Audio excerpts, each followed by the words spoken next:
Assalamualaikum warahmatullahi wabarakatuh. Ibu mohon maaf mengganggu waktunya.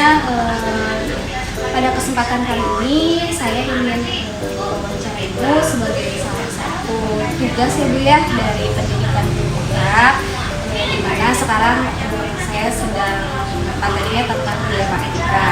Jadi nanti saya akan mewawancara Ibu terkait dilema etika, pengambilan keputusan Ibu selama menjadi pimpinan atau kepala sekolah di sekolah ini. Mungkin selama ini Ibu selama menjabat sebagai kepala sekolah pernah mengalami dilema pada saat menemukan persoalan Bu. Nah, langsung saja ke pertanyaannya mungkin Ibu ya. Selama ini bagaimana Ibu dapat mengidentifikasi kasus-kasus yang merupakan sebuah dilema etika atau bukan? Terima kasih Neng atas kepercayaannya kepada Ibu untuk mewawancara Ibu mengenai penggalian mengenai dilema etika. Ini ya kasus-kasus yang selama ini Ibu hadapi di sekolah kami. Sebetulnya ini merupakan hal yang sangat sulit ya untuk memecahkan masalah kasus ini. Yang pertama, Ibu itu harus mengambil keputusan dari kasus-kasus tersebut yang sedikit resikonya bagi orang banyak. Dan makanya Ibu itu harus hati-hati agar nanti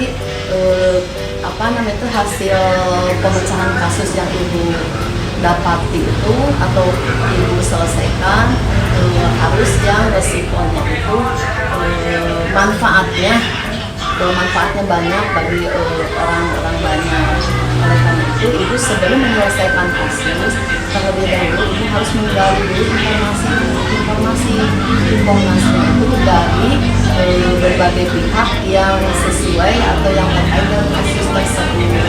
Makanya itu yang dapat Ibu sampaikan untuk pertanyaan nomor 1. Berarti Ibu dalam kasus ini memilih resikonya yang lebih sedikit, manfaatnya banyak untuk orang banyak gitu ya Bu. Kemudian Ibu selalu menggali dulu informasi kepada pihak-pihak yang terkait dalam persoalan tersebut.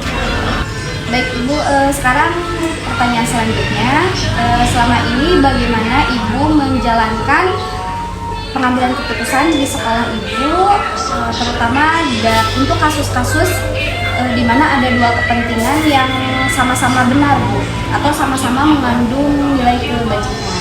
Terima kasih.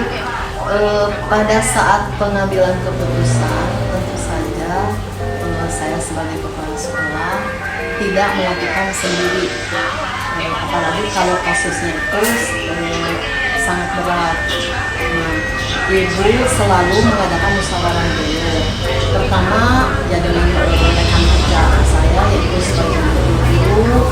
Nah apabila dimusyawarahkan dengan guru belum mendapat keputusan, jadi mengambil langkah dengan komite dan orang tua, sehingga nanti hasil keputusannya pun alhamdulillah dan insya Allah pasti tidak akan merugikan kepada dua belah pihak. Ya, berarti sebelum dalam memutuskan persoalan-persoalan yang sama-sama benar ya Bu ya, Ibu terlebih dahulu bermusyawarah baik itu dengan Ibu, komite maupun dengan orang tua untuk agar keputusannya itu tidak merugikan kedua belah pihak begitu ya. Untuk pertanyaan yang ketiga, langkah-langkah atau prosedur seperti apa yang biasa Ibu lakukan selama ini dalam menghadapi atau mengambil keputusan dalam sebuah dilema?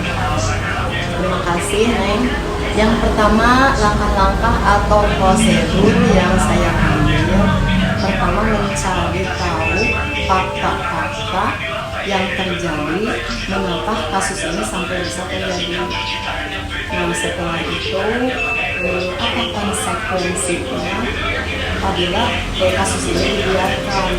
Oleh karena itu ibu selalu bermusyawarah mengambil kesimpulan itu, yaitu dari hasil musyawarah antara ibu, guru, komite, para tua, mengapa kasus ini sampai bisa terjadi. Kemudian mencari solusinya, itu yang langkah-langkah dari prosedur yang ibu selalu dilakukan. Berarti ibu selalu mencari tahu dulu ya fakta-fakta yang terjadi gitu, kenapa kasus itu bisa terjadi, kemudian konsekuensi yang akan terjadi seperti apa. Kemudian ibu juga berarti selalu bermusyawarah ya Bu ya, itu yang terpenting gitu ya, selalu bermusyawarah dengan orang tua gitu ya, atau dengan pihak-pihak yang terkait. Itu pertanyaan yang keempat ya Bu ya. Pertanyaan yang keempat, hal-hal apa saja yang selama ini ibu anggap paling efektif dalam pengambilan keputusan pada kasus-kasus di lingkungan etika?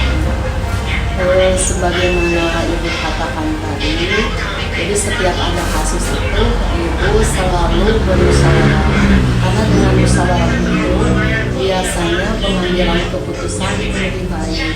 Makanya ibu selalu mengambil langkah dalam memutuskan masalah itu dengan cara bermusyawarah, karena dengan bermusyawarah lah hasil keputusan lebih baik. Jadi menurut ibu selama ini yang paling efektif itu yaitu dengan bermusyawarah. Pertanyaan selanjutnya mungkin selama menghadapi keputusan atau mengambil keputusan dalam persoalan yang ibu alami, ibu mungkin pernah mendapatkan tantangan gitu ya Bu ya. Selama ini apa saja tantangan dalam pengambilan keputusan pada saat-saat di dalam etika yang pernah ibu hadapi? Yang sangat terasa ya, di dalam mengambil keputusan itu tantangan yang selalu muncul, yaitu sebagian kecil guru yang tidak mau tahu mengenai kasus tersebut, mengenai penyelesaian kasus tersebut. Itu selama ini ibu rasakan, jadi tantangannya berada pada tantangannya ada pada sebagian kecil ya, semuanya. Ya, ada saja yang mungkin ya Bu ya, guru yang mungkin tidak mau tahu, cuek pada persoalan itu menurut ibu merupakan tantangan yang paling sering muncul. Baik ibu, untuk pertanyaan selanjutnya, apakah ibu mempunyai sebuah tata kala atau jadwal tertentu dalam sebuah penyelesaian kasus di dalam etika?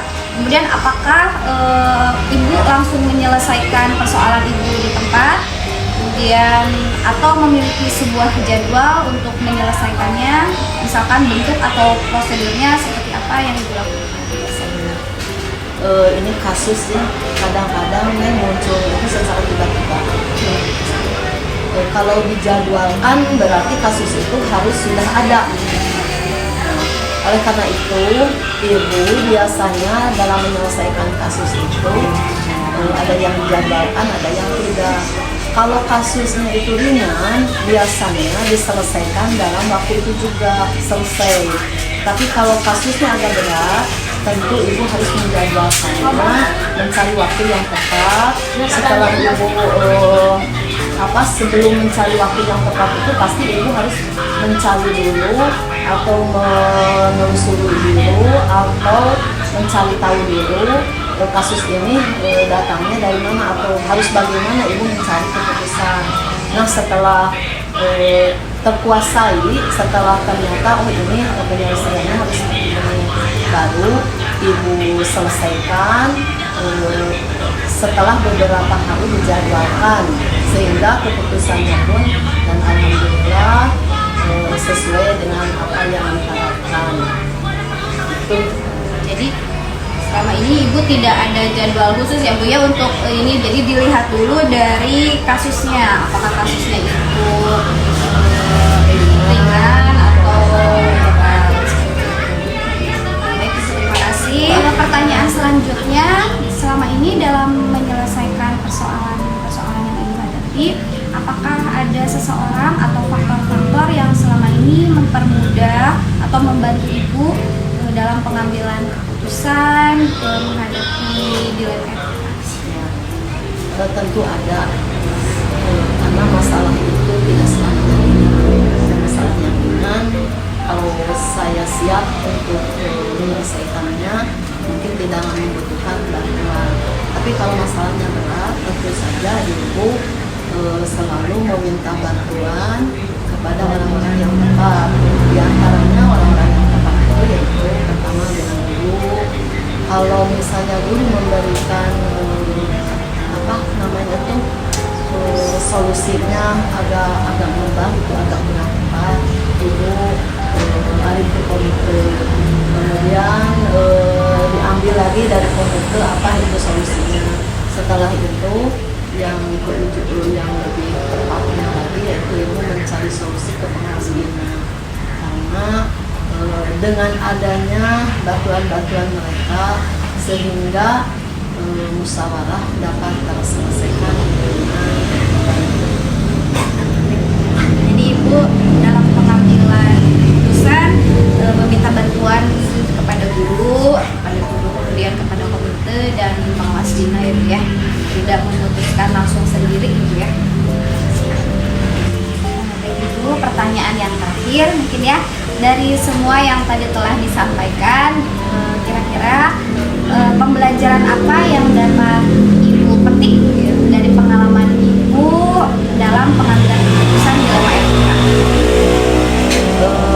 Pertama, ya pembelajaran yang dapat saya ambil, apalagi bagi seorang pemimpin ya. Jadi kalau hasil keputusan itu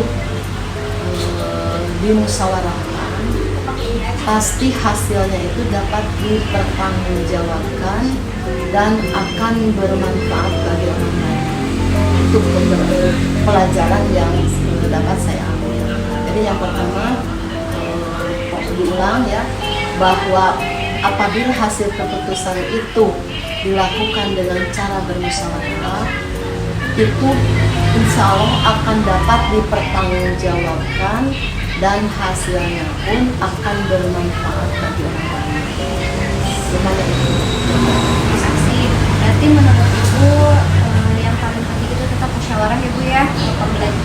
Menurut pengalaman Ibu, jadi pembelajaran yang dapat diambilnya adalah kalau dengan bermusyawarah itu keputusan akan lebih dapat dipertanggungjawabkan, kemudian juga akan lebih bermanfaat ya Bu ya. Ya Ibu, terima kasih atas waktu dan kesempatannya. Mungkin pertanyaannya segitu saja Bu. Sekali lagi terima kasih untuk waktunya. Ibu sudah mau diwawancarai oleh saya. Mudah-mudahan kedepannya Ibu lebih sukses, sehat selalu ya Bu ya, lebih bisa bijak lagi dalam mengambil keputusan dalam menghadapi persoalan-persoalan kedepannya. Ya. Terima kasih Bu. Ya, sama-sama Neng, dan mohon maaf apabila jawabannya karena ini waktu ya, jadi mohon maaf apabila kurang akurat. Ya, baik Ibu, terima kasih. Wassalamualaikum warahmatullahi wabarakatuh. Waalaikumsalam.